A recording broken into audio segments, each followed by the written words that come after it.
enjoy the class. Thanks, Felicia. Happy Friday, guys. Welcome to our beading class. And I hope you had a great spring break. Mine was awesome. But I am glad to be back with you guys today. Today we're working on doing the embellishment part. So part two of the class that we started before spring break, which was our creating a base. For anyone who didn't catch the first class, we made bases for the work we're going to do today. And we demonstrated two methods. One was an off loom method called square stitch, and the other was an on loom method that was just a base 8 beads per row. And so if you need to go and catch that, it's already on the replay. And so you can find that on Michael's YouTube. It's also links to the PDF and everything are also on blog.johnbead.com. So you can find it there. And so what we're going to do today is I finished up all those samples from that class. And so what we're going to do today is embellish it. And there's two different ways you can do your embellishment, and we'll show both methods. But the first way is the beginner friendly way, which is just a nice little crystallized with little 11 seed beads, just covering the whole top. So you see there's the back. And it's a really nice, flexible, and it feels very like, it's got some bulk to it. So it feels very glamorous and it feels very formal. It's a really fun little design. And then the other version, a little trickier to get started because it has corners. When you make a diagonal, you're introducing corners.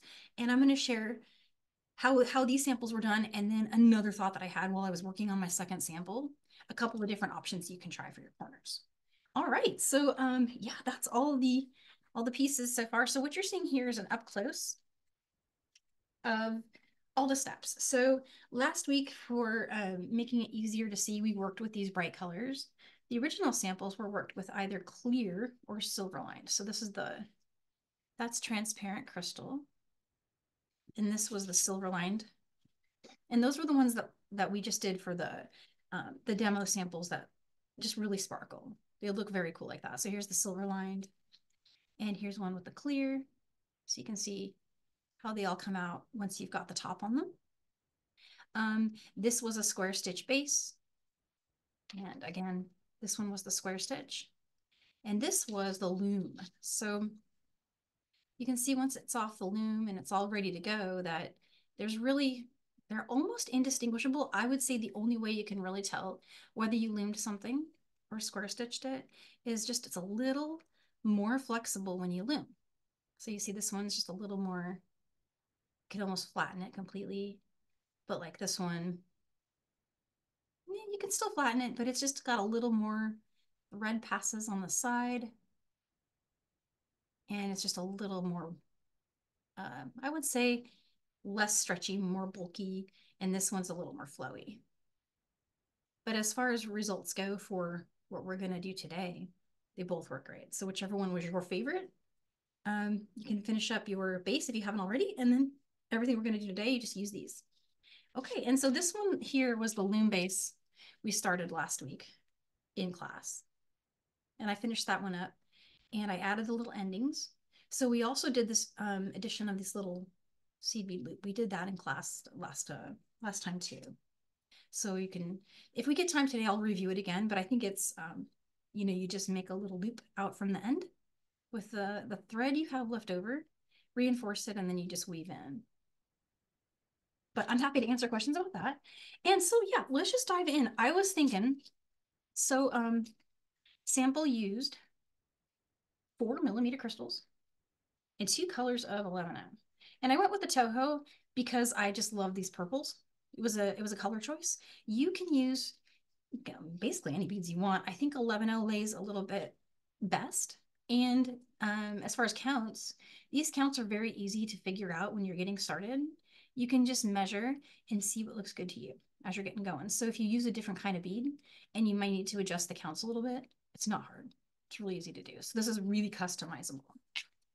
Okay, but for today, I grabbed these. And here's what I did with those. It's so pretty the way this one looks. I really like how this one came out. And I didn't finish it yet because I'm going to use this one as my way to do a jump ahead and show you how to finish a quarter. Okay, so let's do one of these first. One of these just jump across ones. And then at the half-hour mark, we'll switch over and start showing the diagonal. The diagonal is a little more involved. This one will go pretty fast. Okay, so let me get my beads going here. And so for this one, I'm going to go ahead and work with the original colors. So I've got the purple, and then I've got this is like a Ceylon purple. It's a really pretty color. Very gorgeous. And then I've got the crystals ready.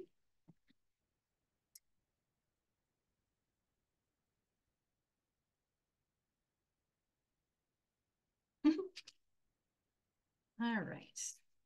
Let's get those going. Okay, so I'm just going to push this just a little off to the side up here for visibility so you guys can see a lot better what I'm doing. And move these. Okay. And so I've got on this one, I left one of my strands.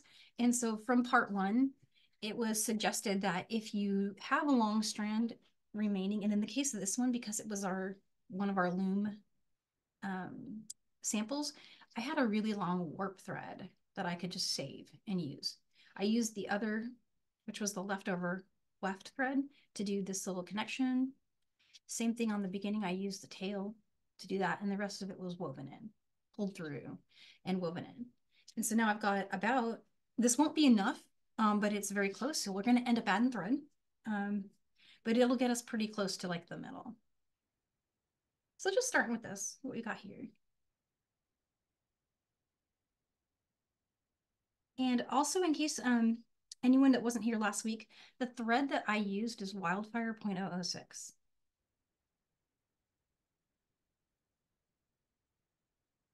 And let's try this other needle here.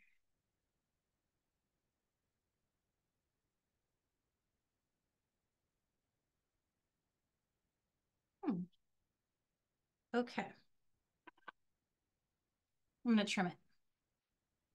There must be something, I did something funny to the end of that. Maybe I burned it. And let's flatten.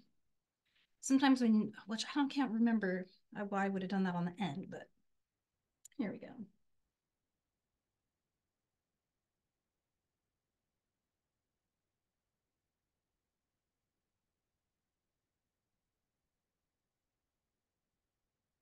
I traveled with these needles. It's possible I smushed them. There we go. All right, so got that needle threaded. And on this one, I'm just gonna do the really easy version, which is where you just create these beautiful layers. And so the counts for this are in the handout. So if you are using the same exact beads as me, you can just go ahead and copy those counts. And I start with a row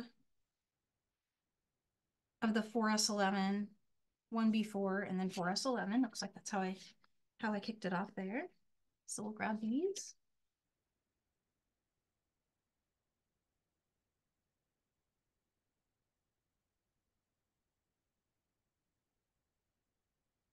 All right. So we've got those beautiful beads on there. And where my thread is currently, this is just exiting from one of the sides. So it's just hanging out right there. So just jump over. And what you'll want to do is we're going to go through just that edge bead. So let me bring it really close. I'm going to go through just this one.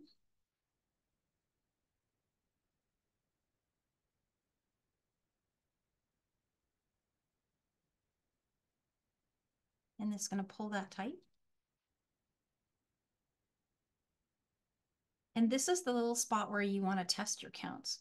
What you're going to go for is it covers the whole front of the beadwork. So for example, if you were using different beads than me, you just kind of want to go for a count that very comfortably covers edge to edge, but that doesn't cinch it like this. So if it's too short, it's going to curl your piece like that. And you want to avoid doing that. If it's too long, it's going to bunch and move around. So there is a Goldilocks thing you're going for there. But you might have to just kind of experiment once, maybe twice for each of the different types of crosses. So in this case, this is one with the crystal in the center. And for the next one, I used 10 of the 11 O's. And so we'll see if that count works for me when we get there. But so this is where you'd want to stop and test. We went down through that bead. If it looks good to you, go ahead and make a turn. So we're going to come up through the adjacent. We're just working in that edge column, right? So we're down through the edge bead there and then up through the one, like right next to it. So I'm just going to tighten that. And then pull that. And so at this point, it's nice and tight. And let's get 10 of those other beads.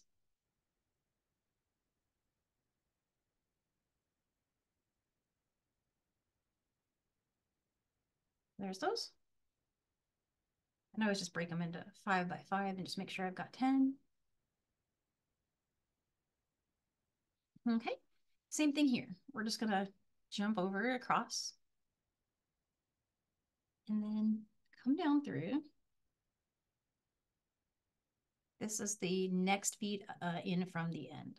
And every time we do this, we're gonna go into the next open bead on the side. And just help it sit right in front of the last one.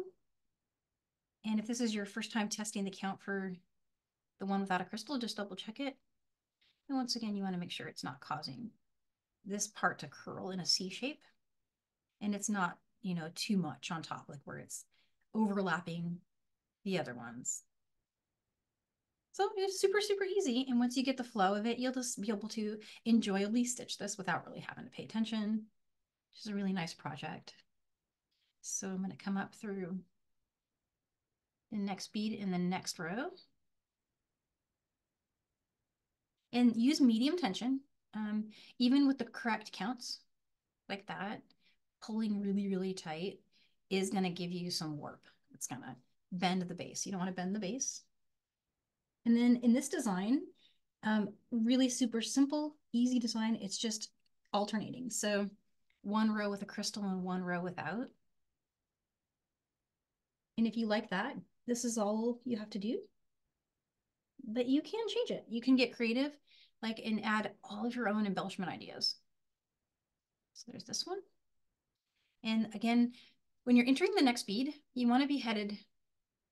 So you're always kind of making a rainbow that comes out from the side and goes in from the other side. So you don't want to go this way through the beads. You want to make sure you're coming through the beads this way. So I'm going to just get through that one bead right there.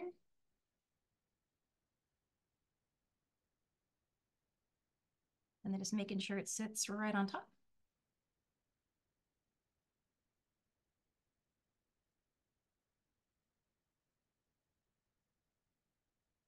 And that looks good. And then just make that turn and just come up through the next one.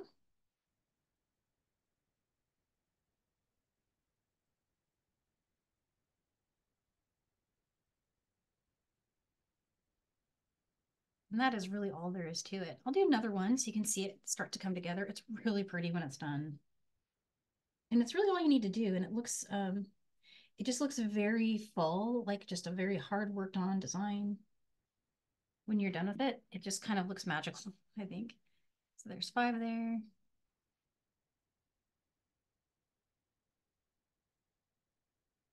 And 5. 5 there. Yeah, good, good. Okay. Bring that down.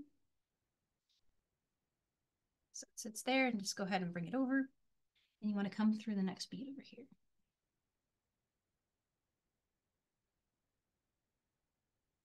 And it'll try to cross behind the piece on you. So just make sure it's staying right where you would like it to stay. And then make a turn through the next one. So any questions about this? It's the super easy way to make a really beautiful embellishment. I can do 2 more sets if anyone wants to see 2 more sets. Or we can jump to the next one. The next one's a little more involved. But that comes out really pretty. I'll throw one more on while we're thinking about it. There's that one, crystal, and one more.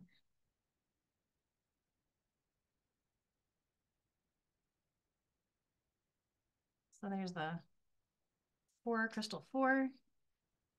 There's that jump.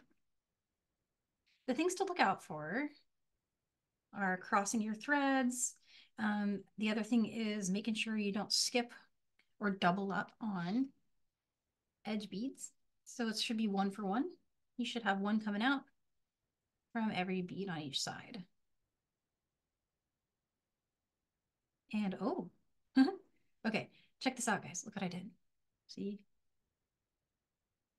So if that happens to you, it's easy to do once you start filling it in. They do tend to, get a little hard to see. So let's pull that out. You'll want to take your needle off for that part.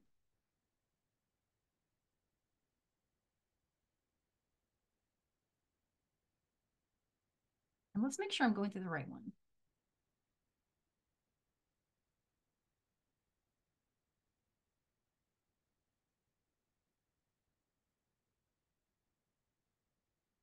The good news is it's easy to fix, and maybe just checking after each one is a good idea because that mistake's easy to make.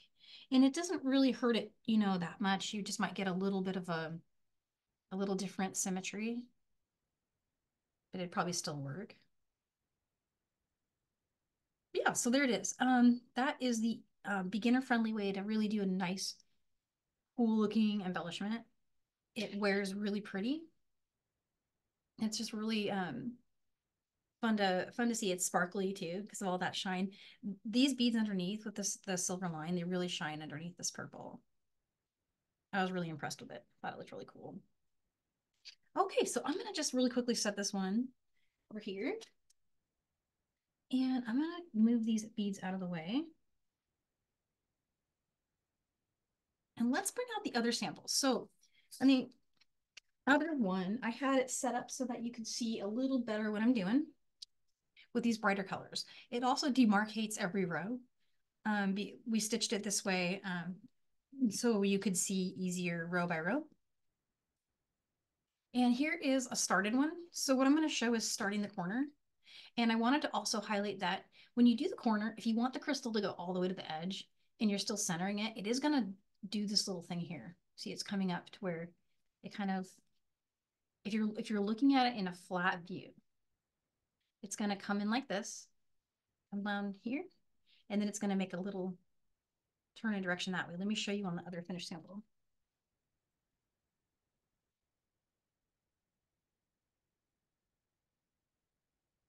So it heads down, goes straight across the middle. But remember when you fold something into like a round shape, it kind of, your eyes don't follow it that way. They don't track it that way. So when you're wearing it, what you see is that crystal going to the end and it looks like it's wrapping around the wrist. So optical illusion, but that's why it looks so cool on, but when you lay it flat, you're like, hang on, it's not looking totally.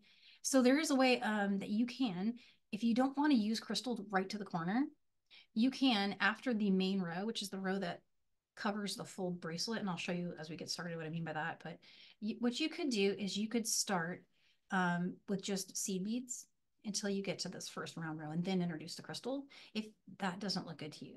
Another trickier thing you could do is eliminate just the first one and move this one down to where it starts almost after the first bead and it'll go straight across.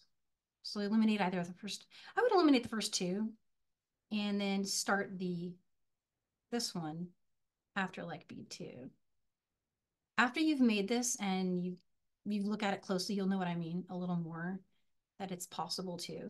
Let me show you with this was how I was doing it earlier. I was looking at it like this. And actually, it's a lot easier to see on this one. Let me show you on this one.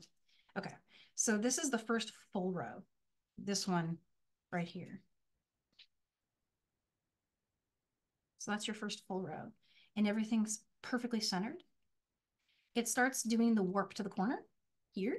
So if you don't like that, you can eliminate the first 2 and then start this crystal 2 or 3 beads in.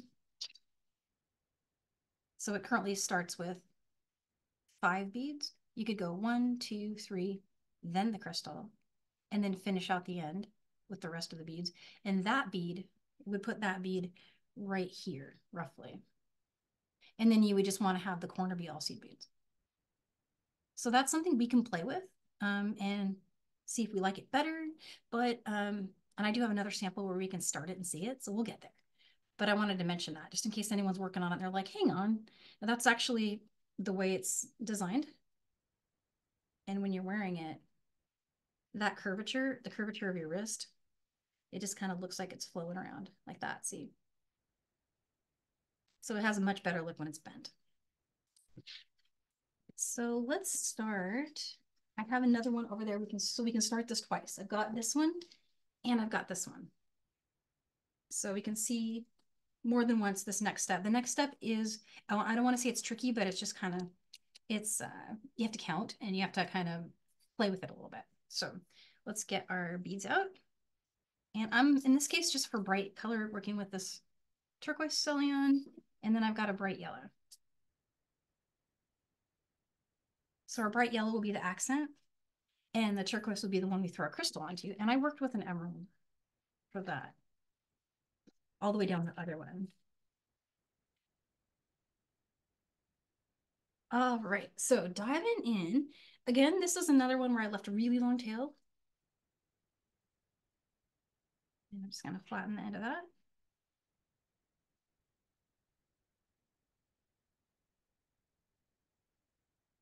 Okay, and so this is where you want to pull that PDF up and get the diagram going. And again, it's not tricky, but it just has a few steps. So when you're starting your first row, you're going to want to exit from bead 2, come out and add your first embellishment, and then head into the edge bead from the outside. So we're going to go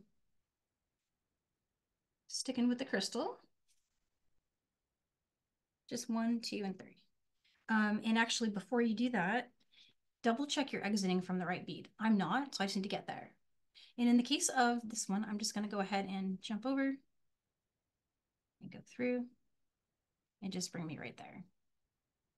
And this is my loomed piece. So you're seeing my little loomed edges on the tops here, these little thread jumps. If you're using a square stitch piece and you'd rather weave around to get there, you can do that too. But however you want to get there, you just want to be exiting out of the second bead, heading in that direction. And then go ahead and pick up those beads I had before. So there's those 3. And then just go ahead and jump over. Oops, I lost my beads. Sorry, they jumped right off. All right, got those back. And from this one, we're coming out of the second one. Let's go through just this first bead right here. First bead in the second row. And what it'll do is it'll just hug the corner. Just like that. And you want to come up through this one, which is just the next edge bead in row 3. And again, just nice gentle tension on this one, really medium tension. The next is about 5-11-0 is what worked for me. I am working with the Toho though, so if you're using a Czech 11-0, you may need more.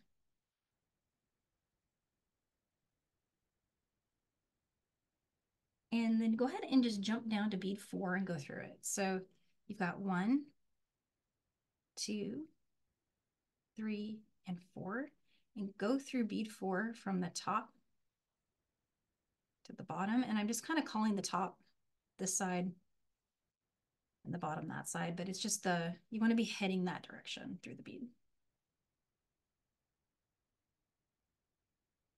And it'll just kind of hug it just like that.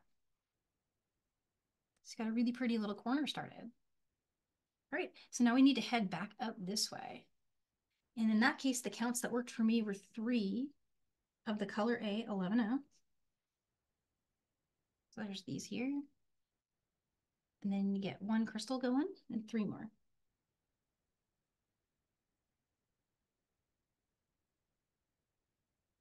And so a good way to test your counts if you're trying to get a good estimate of your counts is to press your piece down on the mat or on a flat surface and make sure that it is flat. Take a really good look at it and make sure that when you add each of these, that it doesn't cause it to curl up like that. If it's doing that, you don't have enough beads. If it's got too much beads, it'll just kind of look too full. And what'll happen is like the strands will overlap each other if you've got too many beads. So you can take it apart and get that, play with and see what really looks good to your eye. So just take a look at the edge here. We're going to go down through the next open bead.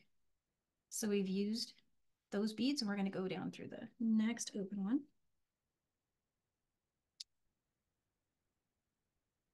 And I'm just going to put that flat on the mat. Pull that tight. And so far so good. It's not pulling the work up. It's all staying nice and flat. It's another way to, kind of perfect your tension. And the next one, we need to do about 9 is what worked for me. So let's get the 9. Oh, and before, this is something I forget.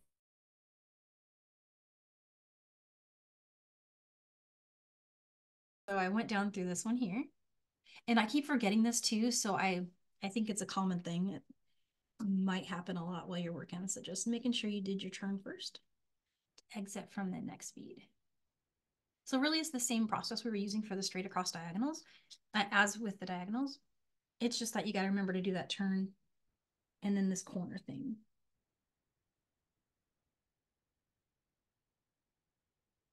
So there's 4 and then let's get 5 more on there. This is a total of 9, 11, 0 that I'm just trying here. And let's look at that. I might add more if I feel like it needs it, but let's see. You want to go through, once you've got this one going here, just take a look down here. You want to go through the 6th bead. So you're going to count 1, 2, 3, 4, 5, and 6. It skips a bead every time, keep in mind, because it's coming out of and going through. So in a way, it represents going through the beads 3 and beads 5. And just making sure it's not overlapping. And so in this case, this is a really good example of one where I think it might need more, and I'm not sure why. Let's push it forward a little bit and see. Yeah, I think it did 9 beads there, but maybe I could get away with 10. Let's see. We'll see what it looks like. Let's experiment. And I may have just picked up an 11-0 that was a little smaller. So let's go through the 6th one here. Another way you can spot it is just skip the last bead you exited. Skip the one right after the last bead you exited. Okay, yeah, 10 looks better there. I'm thinking 10. What do you guys think? Push it forward a little bit and see.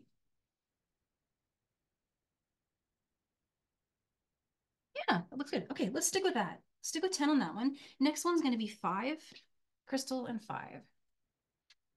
I'll grab those really quick. And there's 1. And then 5 more. Okay, that's actually only 4 there. So we've got 5 crystal and then 5. Slide that down. And we're going to bring it up across like that. And we'll go through the next open bead. So let's look at the side. We want to go through that bead right there.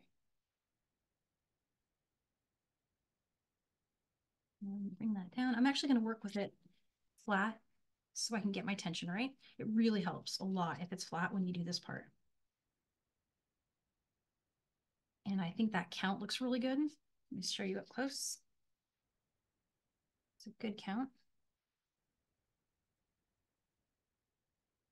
And one thought I keep having as I work through a couple of these is, wouldn't that make a cute earring if you just made a square and just did the corner? It would be a really neat idea. So I might have to play with that. I hope I get time. I think that would look really cool. So not forgetting my turn this time. Just going up through the next bead. Okay, and on this next one, the counts can vary between 13 and 15. That's what I was finding. I was noticing a lot of variation. So I would make one, the more beads you use in a count, the higher your variation number is going to be with any beads. So on this case, I play with it and sometimes I feel like 13 is good. Sometimes I like 14, sometimes I like 15. So just start with 13, see what you think, and add if you need to. So I've got, here's my first 5. And 5 more. There's those. I'm gonna slide that down and let's get 3. And I think before I go through the bead, I'm just gonna double check it. This next one's gonna go through the 8th bead. So just lay it across and go ahead and connect it to the 8th bead in your row and see what you think. I think this one needs an add. It needs a couple more. So it's gonna be closer to the 15 there.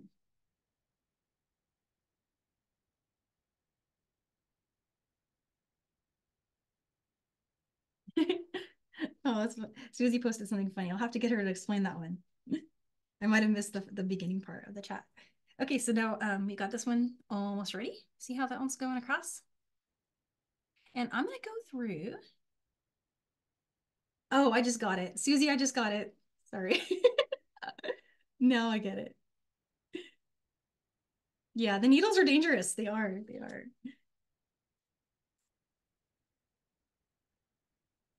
Okay, there it goes. All right. And again, I'm working flat, especially with the corner, just because I want it to be the right tension. And when it's flat, your tension works out really good. So there's our corner. The corner's all done. And so again, if you feel like you don't like the corner, if for any reason you're thinking, the corner, I don't like how the beads go to the end like that, you can eliminate the crystals from the first 2 or 3, and then just do seed beads. So it's just a thought. And if you really want one more crystal might fit like right there, you can play with that count. But you could eliminate the first 2 or 3 and see what you get. But I kind of like it, especially when it's on, to have the crystals keep going all the way to my clasp. So that's why I stuck with it, even though it's kind of a different direction. And then when you get the other side on, it gives it symmetry because you see it going from corner to corner. So play with it, see what you like. Lots of different ways you can do it. So now we're working solid rows. So all these counts will be the same now. Once you figure out the steady counts that work for your design, they'll be the same until you get to the end here. And you'll stop when you reach the eighth to the end. I'll show you guys how that looks. So the next one, what I did for counts is, it looked like 6 was working for me. So let's get 6 on here. So 6 of the color A. So there's those. And then we'll get the next bead. And then 6 more.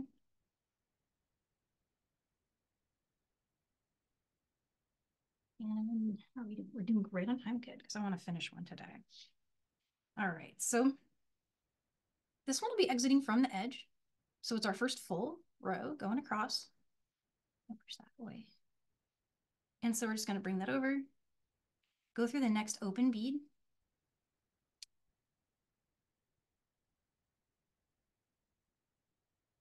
Come down through that. And still working flat on the mat for tension, just to get that working really well. If for some reason you feel like it needs more or less beads at this point, one way you can tell is if it starts doing this to you. You don't want it to pull up like that. You want it to stay flat. And if you feel like it's not enough beads when you do that, add some. I'm getting a tiny gap, but I don't think it's a gap big enough for a bead. Maybe it is though. So you'll get different counts depending on your beads. So let's see. I don't know. What do you guys think? You think it covers it? I think it does. So that was 6 beads, crystal, and 6 beads. If you think it needs more, you can add, but you'd have to add 2. And so I feel like 2 would be too much. So I'm going to stick with this one, but you can try 7, crystal 7, and see if you like it better. All right, so not forgetting to do my turn. I'm gonna come up through this one. And I might actually do that tension flat again. There we go. You just want to make sure it's not lifting that corner. If it's lifting that corner, you want to add beads. And I think mine's okay. I think it's doing good. Yeah, it's not lifting it. All right, so the next counts we want to do, I believe it's going to be pretty close to that 15 again. Let's try it for the color B. There's 5. There's 10.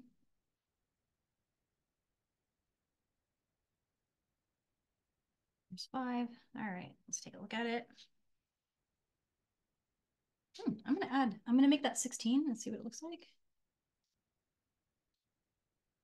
Yeah, it's going to be better. Okay. So exiting from this one here, we're going to jump over and go through the next bead. The next bead in is number 2 there. See how we're just going to place our next thread in the next open bead from here on out. Here's the next one.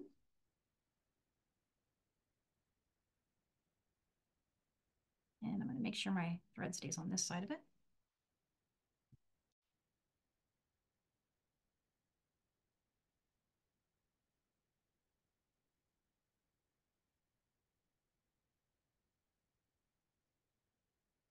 And there you go. That's working great. So the next one I want to do is a turn. So just take a quick look at your piece.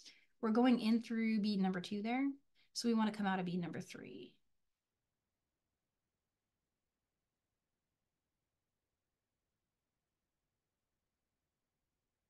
And this is kind of a knit, but when I'm working with a loomed base, I try to put my thread on top of the warp, on the side warp. So it's easy to get your needle exiting from under there. And it doesn't matter, but in the case of the embellishment, it's going to add length to your thread and you're going to see that thread coming up over the side. So if you get it in front of that side warp in each of these cases, the work will look a little cleaner, but it's not, the end of the world, and it's definitely only going to be noticed by you. But if you want to, watch for that, it is something I do. So I'm just sharing some tips and tricks there. Okay. So there's that one. And now let's try the 6 count again, see if we still like it on this first full one in the middle here. 2, 3. There's those. And just double check that you're not putting on an oddball. So some of them, they're pretty even, but if you're putting on one that's not even, it can throw it off a little bit. So let's see, 3 and 3. That looks good. Okay. Bring that over. Let's see what we think. Okay, and so that's a pretty big gap. I'm going to bring it close so you can see. I feel like I want to go up to 7 because that's quite a bit of extra thread. Up to you. You can always complete the stitch and see what you think, but if it's not, it's always going to get a little tighter when you complete the stitch. So I'm going to add 1 more. So I started with 7. And you will just have to play with this as you're working because it does change. Sometimes it changes on me even in the middle of the bracelet, and I don't know why. So there's 1. Pick those up, put those on the mat. All right, 1, 2. How many do I have? There's 2. I need to make that 7. All right, now let's have a look at it. See what we think. Could I have done 7 on this one? Maybe. Maybe that would have been good. I'm liking that better. It's staying flat better for me when I do that. See, it's not warping my corner. So I'm going to go with 7, crystal 7 for that one. Again, I'm just going to go through the next open bead. Just that bead right there, heading down from the outside. And I am staying in front of my warp thread. Just because why not, right? And then tighten that with it flat. And that looks really good to me. Yeah, that one's going to work out great. So let's go up through the next one.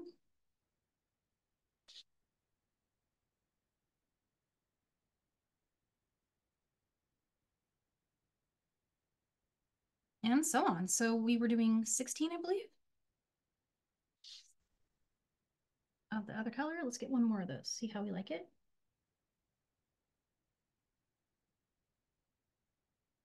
Okay, so there's 7.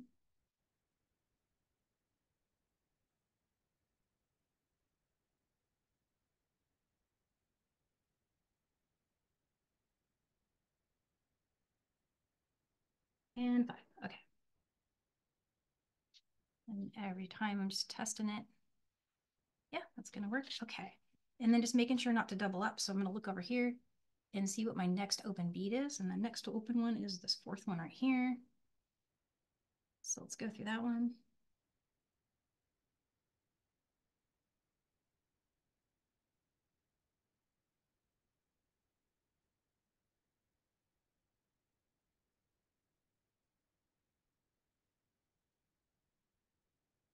And just keeping everything flat.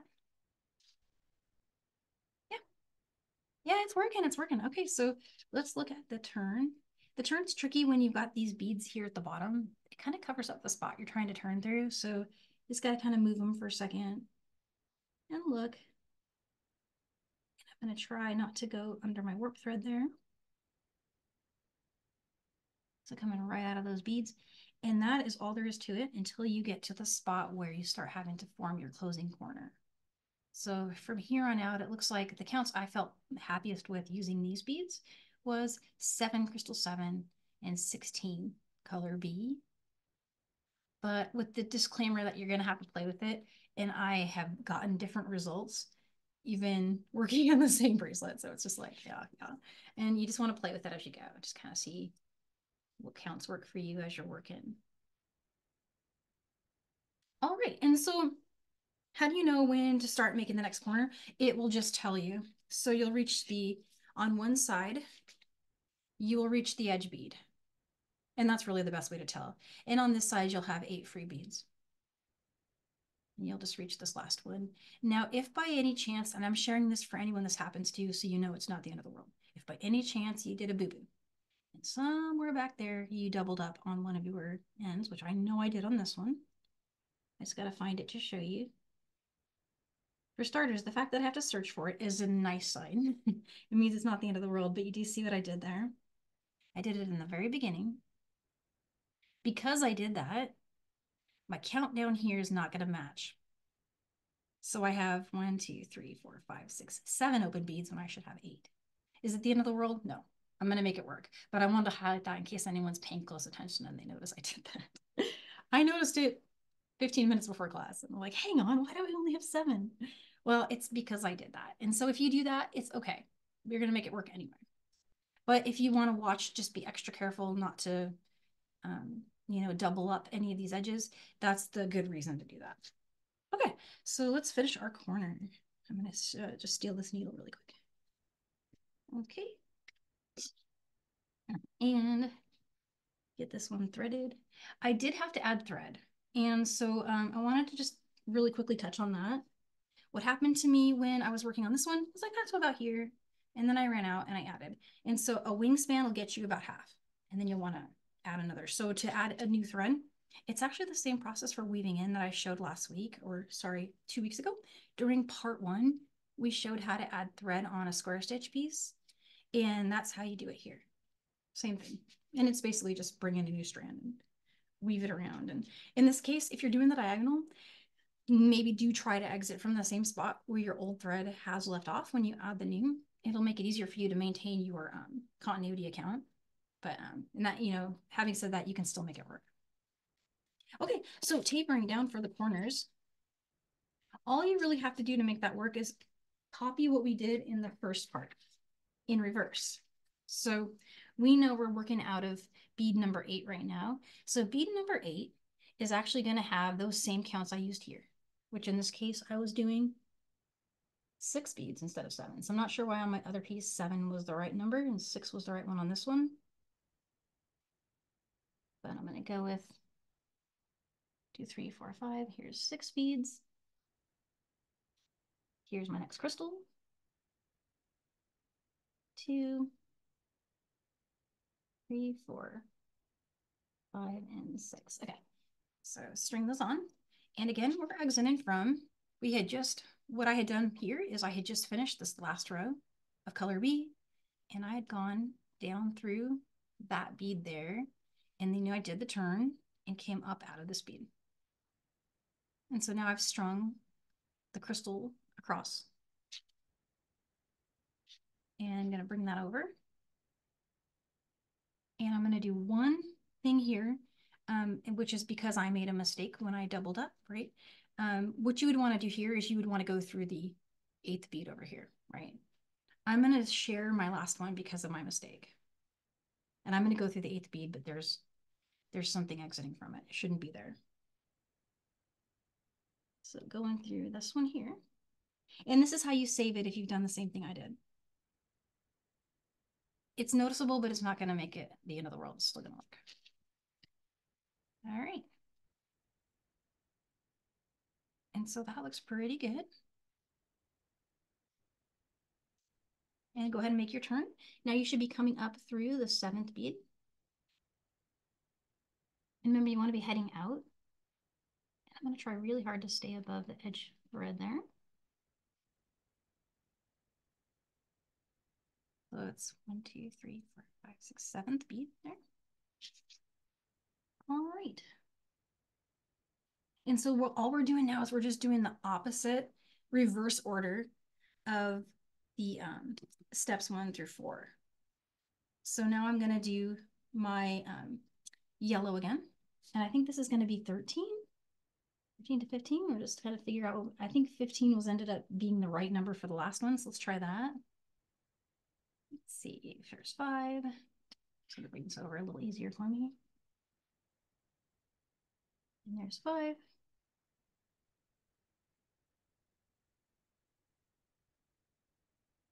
Okay, so I've got those beads strung. And I'm gonna lay them across. Now, remember when we were coming out of the beads and going through the beads, we were headed this way? In this case, we're gonna be heading this way because we're closing the corner. So instead of going through bead 8, we're gonna go back through bead 7. And that is the only difference. So let's just turn, go back through bead 7 right here. I'm just trying to get through it with my thread in front like that. And lay that flat. And that count looks really good. So I'm gonna let that be like that. And I think in this case, maybe 13 would have worked better. I'm gonna keep going, but I feel like I'm maybe taking a bead out on that. Let me show you why. See how it's got the ability to kind of overlap this one, even after I've pulled it kind of tight. I can still kind of, when it's bent, less likely, but so maybe consider going down on that to be 13 instead of 15. I could change it now, but I think it's gonna be fine, especially when I'm wearing it. It's gonna just go like that. So now I do crystals. So the next count, we're gonna go back to, in this case, go down by 1 to 5. There's 3, 4, and 5, and a crystal, and 5. There's 3 and 4 and 5. Super quiet. If you guys have questions, let me know. I know I'm breezing through this at this point. But same thing we've been doing. We're going to look over here and see on this side what's our next open bead and go through it. So go down through this one. And I'm still trying to keep it flat when I do the tightening, making sure I'm happy with the tension. That's still looking good to me. Okay, and then I'm going to turn up, do the next bead. So it went down through that one, and I'm going to come up through this one.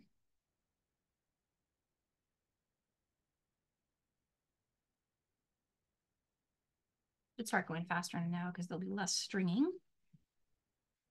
2, 3, 6, 7, 8. It looks like we did 9. Let's do that.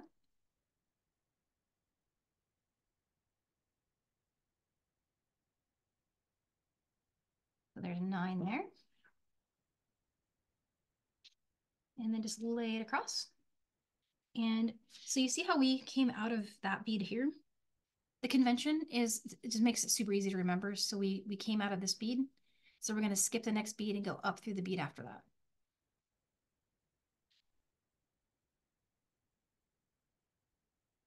And that makes, what that really does is it puts a thread in between every bead. So the thread coming down went in between that one, and this next thread is going in between that one. So in order to get it in that position and be headed the direction we want, we went through that bead. So hoping that makes sense, but you should have a thread coming from in between each bead as you're cornering down there. All right, so the next one looks like I did 3 crystal 3. 2 and 3.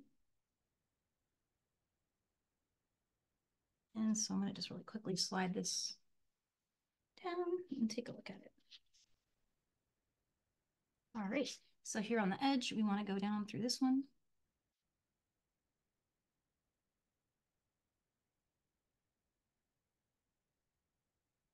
And just making sure that my thread's going this way in front of the thread there so it doesn't tangle. There's my corner. And come up through the next one after that. So we're down through that yellow one right there. We want to come up through the turquoise. And you'll spot this. It seems like a lot of things to remember, but it's intuitive when you start looking at it. You'll get it. And let's do 5 color B. And so here's 5.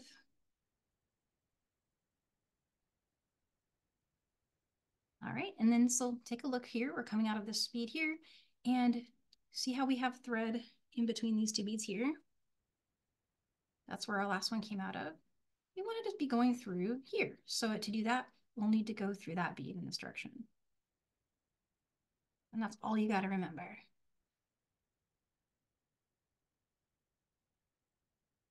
So it'll just hug right like that. So all we have left to do is the crystal. So color A, crystal, color A. And you want to come down through bead number 2.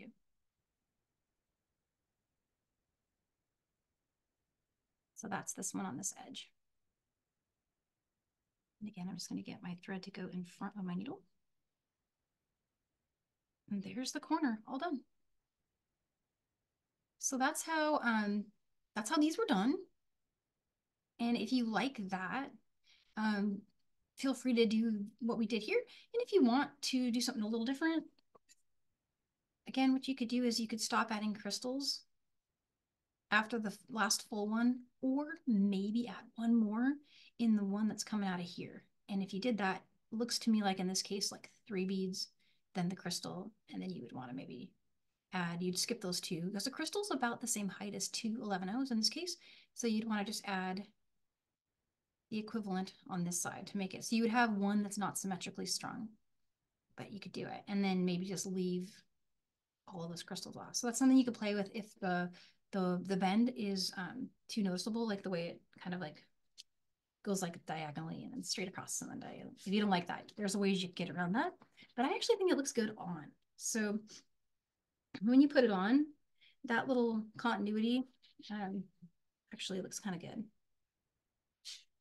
Especially when it's, because keep in mind you'll have your clasp. So the part of your wrist you're going to see that on is going to be on that side. I don't know, I kind of liked it, but it is definitely to your eye what you like. So what do you guys think? Do you want to see another? We're looking at, or actually we're on the hour. So if anyone has questions that I wasn't able to answer today, I didn't see anything pop up, but if I missed it, let me know and I'll try to answer it offline. I can always pop up a little reel or a video if there's something that I skipped. Danielle, you were fine, so don't worry at all. Is it good? Okay, cool. Yeah, I was kind of focused, so I wasn't really looking to see if I missed anything. No, I think for a couple people, they're going to definitely need the recording because this is the diagonal is definitely more of an intermediate bead, but the first bracelet was gorgeous. And maybe everyone should start with that one before they attempt the diagonal. Yeah, this one was really satisfying. And, you know, I only got hooked on the diagonal because it, I just loved the way it looked in the inspiration. So I wasn't sure exactly if I could teach it or not because it's hard, but hopefully it worked. I was nervous about it for sure. But yeah, It did. So you can see from the sidebar, there's lots of thanks coming your way. thanks. Yeah, thank you guys. Awesome. Okay, so what do we got next week? We have gift boxes next week, right? I Yeah, think so. I think it's gift boxes, and I'm so excited about that one. Okay, so that one is just bling. And I'm really looking forward to making these with you guys. So you can use anything you want. You can do stickers, you can do cutouts. There are a bunch of things at Michael's. They have, and I put a link to everything in the PDF that you can download. So when you go to sign up for this class, the PDF will have every single thing I used here, including the colors of crystal I used. So you can find everything. If you love what you see, I'll try to duplicate some of the ones that I made for samples during class, but I know you guys will make your own too. So stickers and cutouts together, sticker, sticker, sticker, sticker, sticker. And these were some cutouts that I glued. So you might want to have something like a glue stick or a glue pen. And you also want to have one of the little daughter glue pens. So I have them to show you. This is in the handout, but I'll be using this one with the little dot thing on it. Precision tip. Precision tip. Thank you. Thank you. I was searching for that word. And then to do the for the cutouts, to get those to glue flat, a simple glue stick will work. But then I was noticing also there's things like these. So like two-way glue pen roll. I have not tried these yet. I'm using this. And I think I actually might have even used some like tacky glue or something to do some of these. Sky's the limit. Those are all going to work because this is just paper, right? Craft boxes are in the jewelry section, and then go crazy with crystals. So you can use any colors you want. And the variety packs are fun because then you can make your stuff have dimension. And that's kind of what I did on this one. These two, I was using different sizes. I'm really, really quite fond of the orange. There's an orange variety pack that has like 3 different sizes in it. I think that's one of my favorites. So I was going crazy with that one. And then I was going crazy with pink here and that bronze. That one's really cool. Yeah, so join us next week for this. This is going to be fun. And then we have a few other classes also up on michaels.com/classes that you can sign up for as well. We have some bracelets and necklaces and a really cool jewelry set that's also there. Yeah, I think the next one is called, next one after this is mixtape, and it's going to be using a bunch of our mixes, the brand new ones that are just now in stores. So those are super fun. You got to check those out. All right. I'll let you guys go because I'm over, and I just want to wish you happy beading, and see you guys online if you want to tag us. It's a hashtag Make It With Michaels and hashtag John Bead, and we'll see you there. Happy beading, guys. Have a great weekend.